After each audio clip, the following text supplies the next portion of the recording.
I'm Robin McLaurin Williams, Chicago, 1951. That's where the reel started rolling. My parents didn't know they were bringing home a future alien, genie, and professor in one body. They just wanted a quiet kid who'd do his homework. Instead, they got a boy who talked to the furniture. Dad was an executive for Ford, steady, disciplined, a man who liked his ties pressed and his thoughts private. Mom Laurie, she was the spark, funny, fearless, the kind of woman who could light up a room just by walking into it. People say I got my humor from her. I think I got my survival instinct, too. Because laughter in our house was how you kept the ghosts out. We moved a lot. Detroit, then the suburbs, then California. Every move felt like pressing reset on life. New school, new kids, new ways to be the weird one. So I did what any shy, chubby boy with an overactive imagination would do. I made friends out of voices. I could mimic teachers, TV anchors, even the priest at church. Not that he found it funny. The first laugh I ever earned felt like magic, like oxygen. I remember thinking, this is how I connect. It wasn't about attention. It was about belonging. Every joke was a handshake saying, I'm here too, at home, evenings. Smelled of coffee and typewriter ink. Dad reading the paper. Mom humming Sinatra. I'd sit under the table with my toy soldiers, inventing battles where no one had to die, just improvise. Even then, I was learning the craft of escape, turning fear into fantasies as a teenager. Loneliness followed me like a polite but persistent shadow. I wasn't athletic, wasn't the heartthrob, just the guy who'd crack a joke before anyone could notice he didn't quite fit in. Humor became my invisibility cloak and my armor. Then came acting class, the first time I walked on stage. The lights were hot, my hands were shaking, and the audience waited, silent, expectant. I opened my mouth, and something happened. The world disappeared. For the first time, I wasn't pretending. I was alive. The applause that night wasn't for a performance. It was for finding myself. I studied political science for about a week, which is the polite way of saying my parents wanted stability. But the stage kept calling, louder than logic, so I transferred to Juilliard. That place was Hogwarts for actors, minus the Quidditch, plus the rent. I met Christopher Reeve there. Yes, Superman. My brother in spirit. He was tall, handsome, noble, the kind of guy who looked like he woke up with theme music. I was the noisy roommate who talked to his socks. Juilliard taught me discipline. Chris taught me grace. He'd memorize Shakespeare line by line while I tried to make the bard sound like a stand-up routine. But we understood each other. He was the count of my storm. And years later, when he was hurt, I promised I'd never let the world forget. And he was a hero long before the Cape. After Juilliard, New York City hit me like a shot of espresso and chaos, tiny clubs, late-night sets. Rooms full of cigarette smoke and nervous comics waiting for their 5 minutes of freedom. The first time I grabbed a microphone, I felt the crowds pulse like electricity. My brain went supernova. Voices poured out, British, Russian, alien, all arguing for stage time inside my skull. The audience howled. So did I stand? Dash up was oxygen, raw, immediate, terrifying. You succeed, or you die right there in front of strangers holding beer. And every night, I came back, because in that madness, I felt alive. Then one night in L.A., a producer saw me and said, we need you on TV. I thought, God there. Letting aliens in now. That's how Mork from Ork was born. He was an outsider who just wanted to understand human beings. That was me with spandex and antennae. Mork became a hit, overnight success, as they call it, which means you spend 10 years starving and then everyone says, where did he come from? The show exploded. One day I was ordering cheap coffee. The next I was ALUNC HBO X's fame was a wild animal. Beautiful from a distance, dangerous up close. People loved Mork because he was innocent, curious, kind. I loved him because he was the part of me that still believed in humans. But the pace was insane. Tapes, interviews. Fans waiting outside the studio. I used to leave through the back door and just run until I could hear my own thoughts again. There's a strange thing about making people laugh. It's the most intimate form of connection and yet the loneliest. Because when they laugh, they release. When you're done, you're empty. And when the room goes quiet, you wonder if anyone heard you for real. That's when I met a new friend named Addiction. He was charming at first, always up for a party. Never judged you. Then he started asking for everything. And I gave it his comedy, took me high. Drugs brought me low. There were nights I performed with a smile and went home to a silence that screamed, But the crowds, God, the crowds, they kept me alive, because if I could make one stranger laugh, maybe I was still worth something. You see, behind every comedian, there's a tiny crack where the light gets in, and the best ones, they just learn to dance with the dark. Success is the strangest roommate you'll ever have. At first, it buys you dinner and laughs at all your jokes. Then it starts rearranging your furniture by the early 80s. Mork and Mindy was everywhere, billboards, cereal boxes, dolls with. My voice saying nanu nanu, children mimic me in playgrounds, parents sighed in living rooms, and somewhere between the two, I began to disappear. You see, fame can be loud. So loud you forget your own heartbeat. Everyone wants a piece of the funny man, and the funny man keeps giving because that's what he does. Until one day he looks around and realizes he's all out of laughter for himself, so I ran into stand-up, into late-night sets, into any room where I could still feel human. I improvised for hours. Voices colliding in my skull like bumper.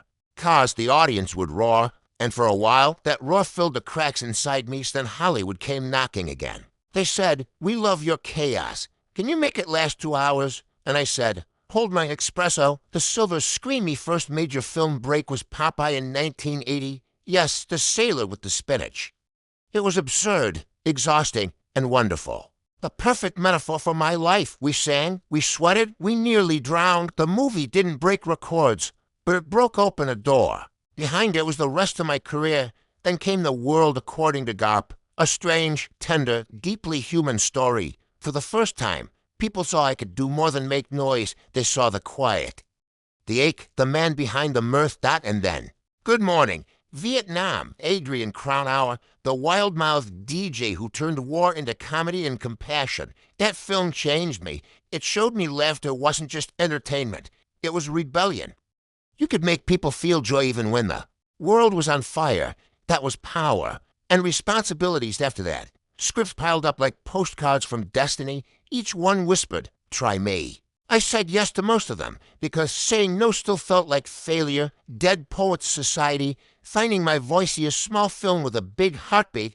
Dead Poets Society, a teacher, a classroom. A whisper that became a shout, Cop Diem sees. Today, those words weren't written for me, but I carried them like a compass ever since. When we filmed that final scene, the students standing on desks, I felt something sacred. It wasn't acting, it was communion. The idea that one voice, one act of courage, could lift another soul above conformity. People still come up to me, quoting that line. I smile, because they think I gave them courage. But really, they gave it to me. Aladdin the genius in Disney called. They said, "We want you to play a genie." I said, "Perfect." I already live in a lamp called my head, that blew. Whirlwind of Madness became one of my happiest roles. I improvised nearly everything. They let me be free. Truly free, and somewhere in the laughter, I found joy again. Children around the world heard that voice, and for once, I wasn't just entertaining adults in dark clubs. I was giving a gift to kids, the same kind of wonder I'd needed when I was once Mrs. Doubtfire. Laughter and Love 90s gave me Mrs. Doubtfire. Ah, dear Euphigenia, a man in disguise. Trying to stay close to his children, funny, yes, but at its heart, it was about love. About how far you'd go to stay connected to family. Every laugh in that film came from pain, a kind of humor only parents know. When we wrapped shooting, I cried, not because it was over, but because it reminded me how fragile love is, how sometimes the mask we wear to protect others becomes the face we wish we had. Good Will Hunting, still learning thing came Good Will Hunting, a small film, a quiet script, and a role that changed everything again. That's Sean Maguire, a therapist who listens more than he speaks, a man who believes broken people can heal. I didn't have to play him. I just had to be him, because by then, I knew what it was like to want to fix the world while barely holding yourself together. That bench scene, the one where I tell Will, "You're not perfect, sport." And let me save you the suspense, neither am I that. Line wasn't written for awards. It was written for everyone who ever thought they had to be flawless to be loved. The Oscar that followed, it was beautiful, humbling. But the real prize was getting to remind people that wisdom isn't loud. It's kind. Between laughter and silence, I wish I could tell you that after that, everything got easy. But fame doesn't erase fear. It just gives it better lighting. The touring, the pressure, the expectation to be on all the time, they don't go away. Sometimes, after the show, I'd sit in the dressing room, lights off, just breathing, wondering how the same mouth that made thousands laugh couldn't convince one man, me, that he was enough so I gave more to fans, to friends, to strangers. I'd pay bills for people I barely knew. I'd stop my car just to talk to a homeless man, not out of charity, but out of recognition, because loneliness recognizes loneliness. There were relapses, recoveries, relapses again. Addiction is like a bad improv partner, always jumping in when you least expect it. But I kept performing, because every time I made someone laugh, I felt like I'd stolen something back from the darkness, love, family, and faith me children. They saved me more times than they'll ever know. Zelda, Cody. Zach, each one a heartbeat I didn't deserve but tried to honor. They reminded me that love isn't applause. It's patience out at home. I wasn't the genie or Mrs. Doubtfire. I was just Dad, goofy, forgetful. But present, we played games, built memories, filled the rooms with laughter that wasn't scripted. Those were my best performances, unseen, unrecorded. Pure faith was tricky for me. I believed in something larger. Call it God, love, light, the universe. I believed we all had a duty to make each other's journey easier. To be a lighthouse when someone else's tide is rising to. Hey, gentle pause, fame fades. Family doesn't, neither does love, if you keep giving it away. I used to say laughter was my weapon, but sometimes the battle wasn't out there. It was inside. The 2000s were kind to me in ways that looked wonderful from the outside. More movies, more shows. More people saying, "You changed my life." And I meant it when I said thank you, because I believed they had changed mine too. But inside, there were cracks, small ones, at first, moments when my mind didn't keep up with my heart. When I'd forget a line, or lose focus, or suddenly feel a sadness that didn't belong to the moment. I brushed it off, told myself I was just tired, overworked, maybe a little older. But something was shifting. The quiet storm depression isn't always dark and dramatic. Sometimes it was a smile. Sometimes it performs, it tells jokes, takes selfies, signs autographs, and goes home to sit in silence. People would ask me all the time, "Robin, how do you stay so positive?" And I'd say, by doing the one thing sadness hates most, laughing louder than it can whisper. But some nights, laughter lost, the whispers grew louder. I'd wake up at 3 a.m. with my thoughts running marathons I never signed up for. I'd stare at the ceiling and think, why do I feel so heavy when the world says I'm flying? That's the thing about mental health. It doesn't care how successful you are. It doesn't care how many awards sit on your shelf. It just asks one cruel question. Are you okay? And when you lie, as I often did, it quietly takes another piece of you. The mind betrayal in 2014, they told me what it was, Lewy body. Disease, a name that sounds small but feels enormous. A disease that changes how you think, how you move, how you dream. I didn't know what was happening at first. Just that my reflection didn't feel like me anymore. I'd try to remember lines I knew by heart, and my brain would trip over its own fate. For a man whose whole life was built on timing, that was terrifying. Imagine your mind, your oldest friend. Suddenly forgetting the dance steps, I tried to joke about it. Even then, I'd tell my wife, honey, if I forget who I am, just remind me I'm still funnier than the refrigerator. We'd laugh, but behind her smile, I could see the worry. Behind mine, I could feel the fear. The doctor said it wasn't curable, but maybe manageable. I didn't know how to manage losing myself.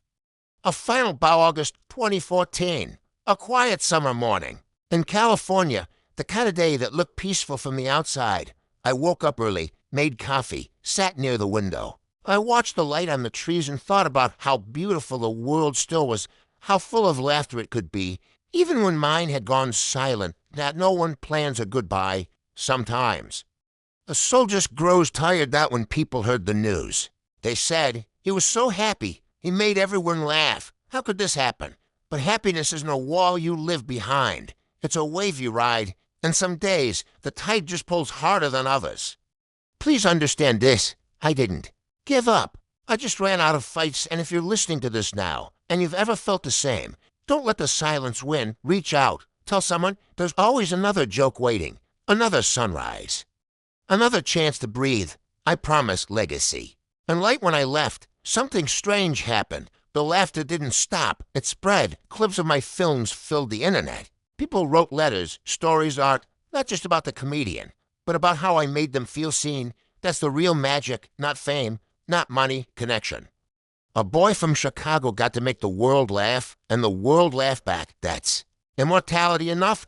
I once played a genie who granted wishes. Funny thing is, the biggest wish I ever had was that people could see their own worth, that they could understand what I was still learning, that kindness is the only real superpower. We have reflections. If I could walk back into that morning light one more time, I wouldn't change much. Maybe I'd tell myself to rest more, to breathe, to forgive the small mistakes, to hug the people I love and stay in that moment just a little longer.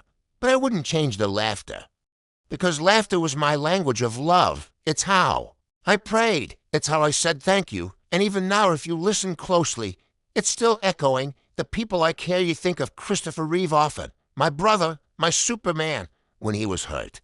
I dressed up as a doctor to make him laugh. In the hospital, because laughter in that moment was medicine for both of us. When I think of him, I hear his voice saying, "Fly, Robin, even if you don't think you can." And to my family, my children, my wife, thank you. You gave me something the world couldn't, a reason to come home. If you ever wonder what mattered, to me most, it wasn't the applause. It was hearing my kids laugh at my worst dad jokes. That's the sound I carry into eternity. The final lesson, though, what did I learn? That life is improv. You never know the script. And the best scenes are the ones where you stop trying to control. The story that it's okay to be broken, because the cracks, they let empathy shine through. That you don't need to be perfect to be loved, you just need to be real.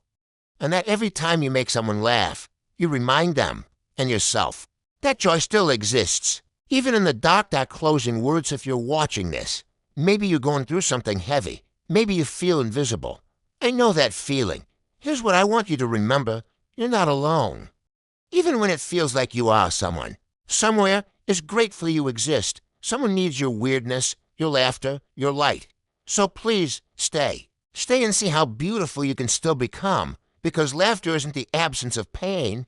It's proof that pain didn't win. And if my story means anything, let it be this: there's still room for joy. Even after goodbye, a long pause, wine rustles through. The trees, I was Robin Williams. A comedian, a father, a man who tried to turn his own chaos into compassion. And if I could speak to you one more time, I'd say, thank you for listening, thank you for laughing.